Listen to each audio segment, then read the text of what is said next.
Hello, everyone, and thanks for tuning in to this episode of The Daniel Saul Show, exclusively on YouTube. If you want to see other highlights and analysis from The Daniel Saul Show, make sure you go hit that subscribe button, as well as the bell, so you get notified after every video that I post.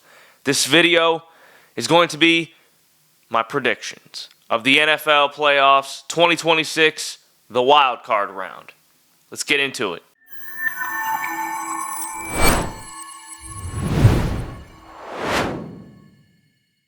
Okay, so first we're going to start off with the NFC.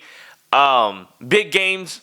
And since the big teams are out of the playoffs really for this year, I know the Eagles are still in, but they're not as good as they were last year. Both NFC and AFC, it's wide open.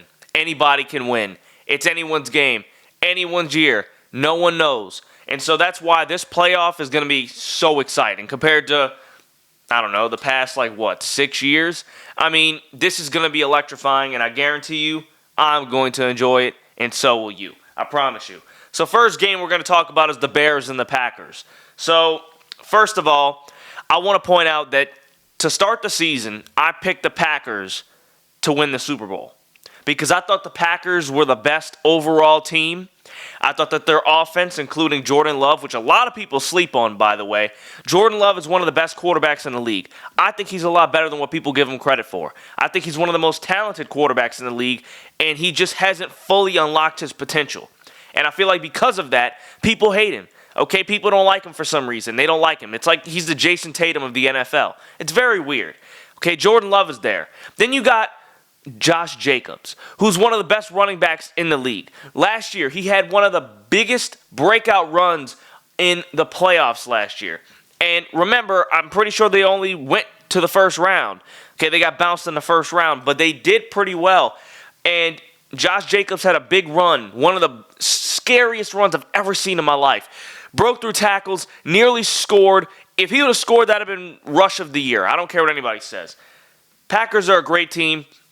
And the Bears, went through adversity this year. They started off pretty bad for the first 4 weeks, and then they came back after week 4. The fans were trying to say that they need to fire Ben Johnson already, and that he wasn't as good as everybody thought he was.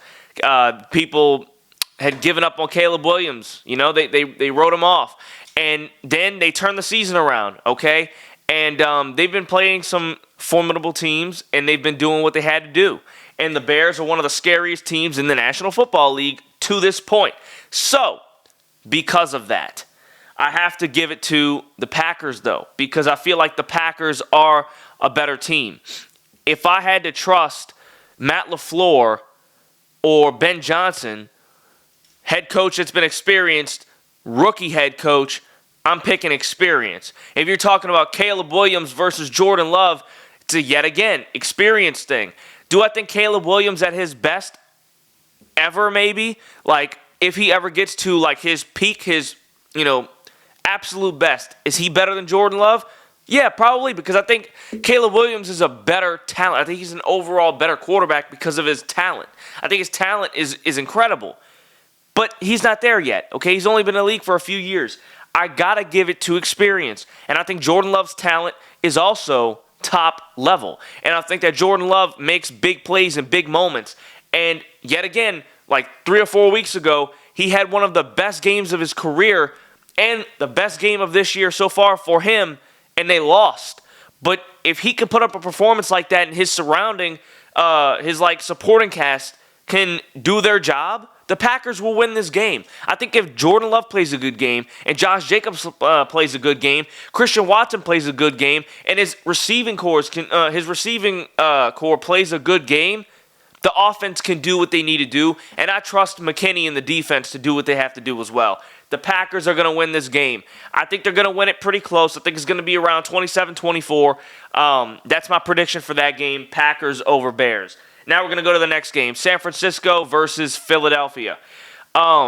First of all, I don't think that this game is going to be as big of a blowout as a lot of people think. A lot of people think that the Eagles are going to win this game pretty convincingly. I disagree. The Eagles are not as good as they were last year, and it's not even close. Something isn't clicking. I don't know if it's because Kellen Moore left for the Saints. I don't know if it's because the offense isn't the same because of it. I don't know what the case may be. But the reality is they're not throwing A.J. Brown the ball a lot. They're giving it to Devontae Smith a decent amount. Jalen Hurts isn't the same. Saquon Barkley isn't the same. Nobody's the same. The team is not the same. And so their record shows that they're a great team, but the reality is they have a lot of flaws offensively, and their defense has been absolutely carrying them to the record that they hold at this moment. And so I feel like ultimately, if you're going in a battle with a Kyle Shanahan-led offense, with Brock Purdy as a great game manager as he is, with Christian McCaffrey as one of the best and most explosive and athletic running backs the game has, and then you're talking about George Kittle, one of the best tight ends in the league, you're talking about a great offense. This offense can do what it has to do to go make big plays in big moments like playing a Philadelphia. And I think that this team, I trust the offense of San Francisco led by Kyle Shanahan and that system more than I trust whatever this system is that Philadelphia has this year, because it's not the same. Okay? That's number one. And so, in that case, I'm picking San Francisco to win this game, honestly, pretty easily. A lot of people think Philadelphia is going to win. Like I said, I have San Francisco winning this game around maybe like 28 to like 17. I don't think Philadelphia is going to really score that many points. I don't think that their offense is that potent. I don't think that it's that good, especially in big moments. I don't think they're going to perform. I know they're going to be at home, but at the end of the day, I don't think that they're that great of a football team this year. And out of all these teams that I'm seeing right now, they might be better than one. It's Carolina. I really don't think they're better than any other team in the NFC playoffs as of right now. So in that case, I'm picking San Francisco to win this game pretty easily. Then we're going to go to the Rams versus the Panthers. I'm not going to spend too much time on this because this game really and truly is going to be a blowout. Congratulations to the Panthers for making the playoffs and winning the worst division in the National Football League, which is the NFC South.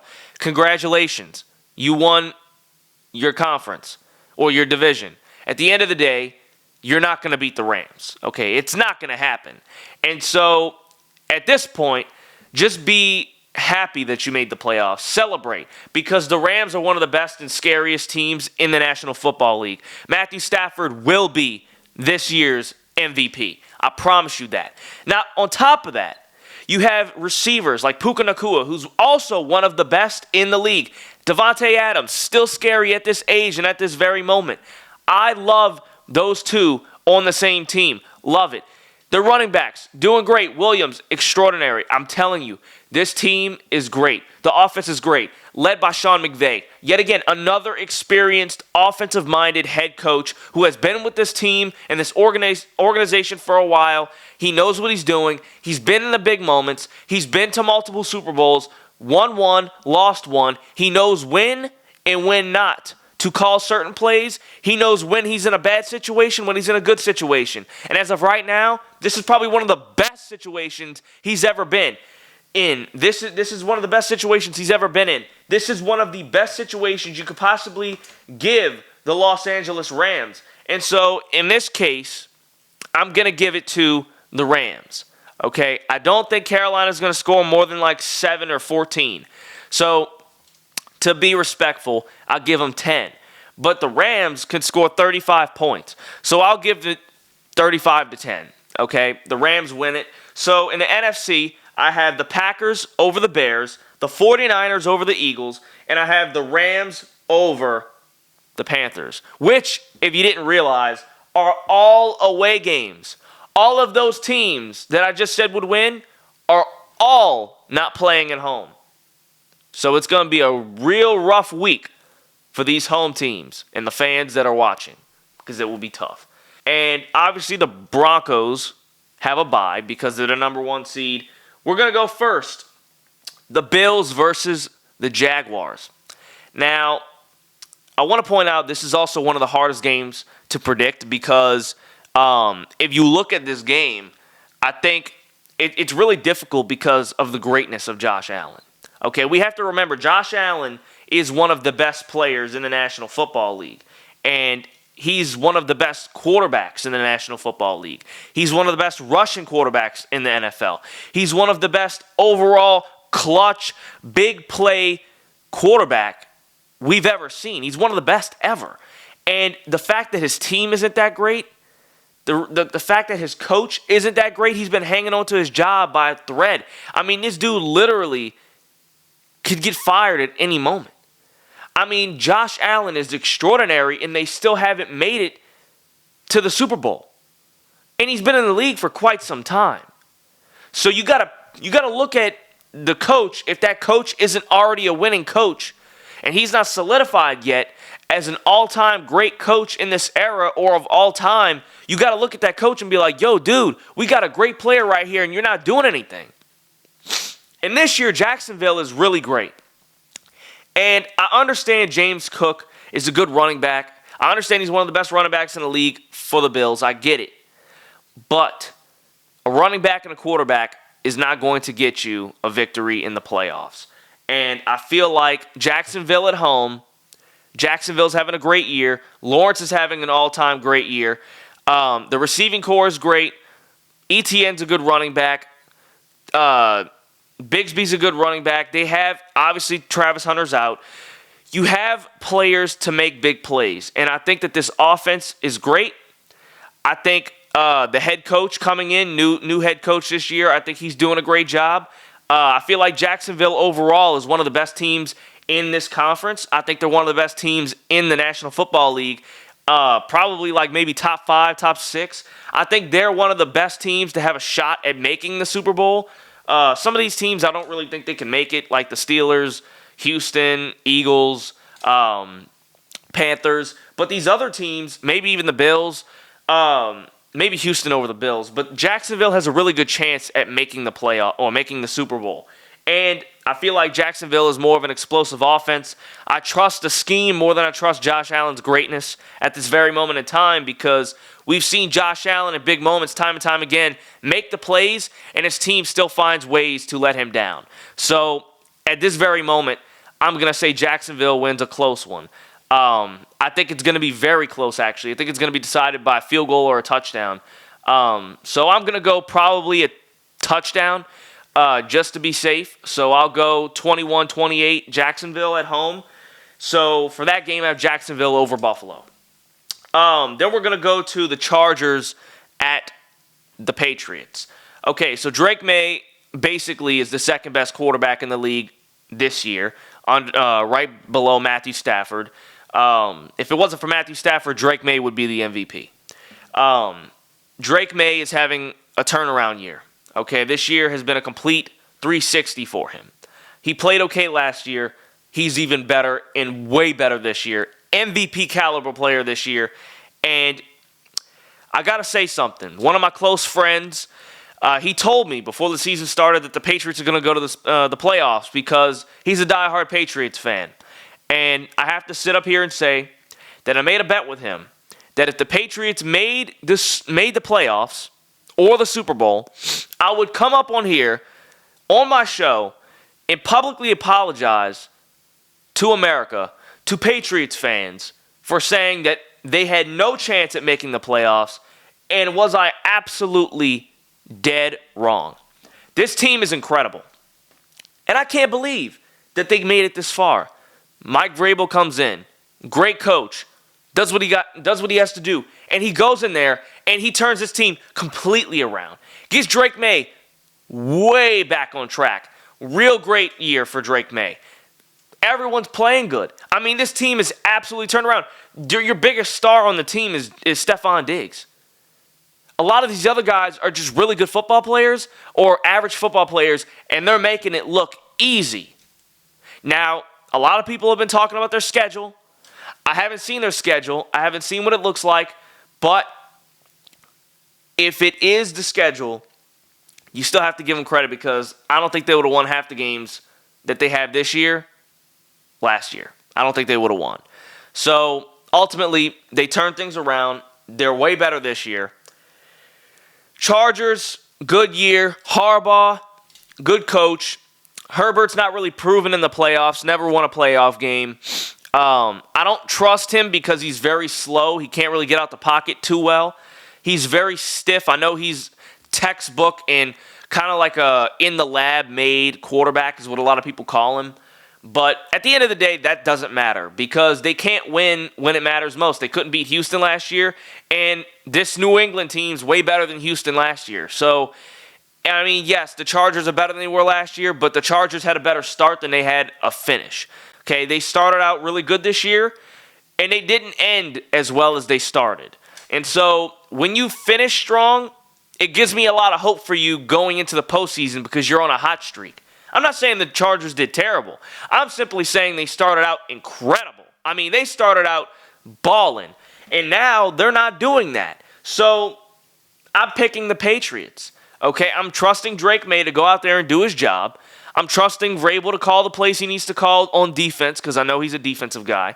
I know he's going to make smart decisions throughout this game, whether it's going forward on fourth down with the offense, whether that's kicking a field goal, whether that's punting, whether that's doing whatever the case may be. I think he's going to do his job. I trust Vrabel more than I trust Harbaugh. I trust Vrabel more than I trust Harbaugh. And with that being said, I trust Drake May more than I trust Herbert. And I trust this offense that New England has and the defense over whatever the Chargers may bring. With that being said, I'm picking another home team, and that is the Patriots. I'm picking a pretty decent game. I'll say it's 17 to, I'll give the Patriots 31. So 31-17 New England. Chargers, thanks so much, but we'll see you next year. Patriots win this one. Now, the last game of the AFC wildcard round. Houston Texans against Pittsburgh Steelers. Okay, I'm going to go with Houston. I don't think the Steelers are that great. Okay, a lot of people are talking about their offense. You went and got Aaron Rodgers. You went and got DK Metcalf. And I am so thankful that they beat the Ravens so the Ravens aren't in the playoffs. I am so grateful. I mean, it was hysterical watching the Ravens absolutely choke. Now, a lot of people are trying to say that Loop is the reason that they lost. I guess in the moment, but he's not the only reason why they lost. Okay? Lamar hasn't been good this year. He's been out half the year. Derrick Henry's has been having an all-time worst season. Okay? He keeps fumbling the football. They fired Harbaugh, which I don't agree with, but that's another video that's going to be coming out soon. And Houston is now going to have to face Pittsburgh. Pittsburgh's offense has had its troubles all year long. Rodgers is doing a lot better than what people thought, but they haven't really gotten a lot of spark out of that offense throughout the year. And I don't like Arthur Smith as the offensive coordinator. I don't like Arthur Smith. I haven't liked Arthur Smith since 2022. He ruined my favorite quarterback's career, Desmond Ridder. He ruined his career absolutely in Atlanta. And I do not trust a guy with the name of Arthur Smith. And at the end of the day, I trust DeMeco Ryans and what he has done with Houston the past 2 years. And he's getting them to the playoffs again for a third straight season, which shows how great of a head coach DeMeco Ryans actually is. And so because DeMeco Ryans is that good, I'm going to give it to Houston. Okay, C.J. Stroud's having a comeback year. His rookie year was still his best year. Didn't play so well a few years ago. He's back. He's back and better than ever. And I'm telling you, he's going to do what he has to do. Offense is going to do it. Defense is really electrifying. And I know the Steelers have a good defense because Mike Tomlin's a great head coach. But ultimately, I trust Houston. I trust their offense. I trust their defense. And because I trust them overall, because I think they're more explosive on both ends of the football, and in all three phases, I trust Houston to win this game. I would say it'll be 12-21. Houston wins. And that is my predictions for the NFL wildcard round here in 2026. In the NFC, I have the Packers, the 49ers, and the Rams. In the AFC, I have the Patriots, the Jaguars, and Houston Texans. That's my predictions, folks. Thank you so much for clicking on this video and watching this prediction. Thank you very much. And I hope you go watch other videos from the show before this video and future videos to come. Thank you so much. Peace out, y'all.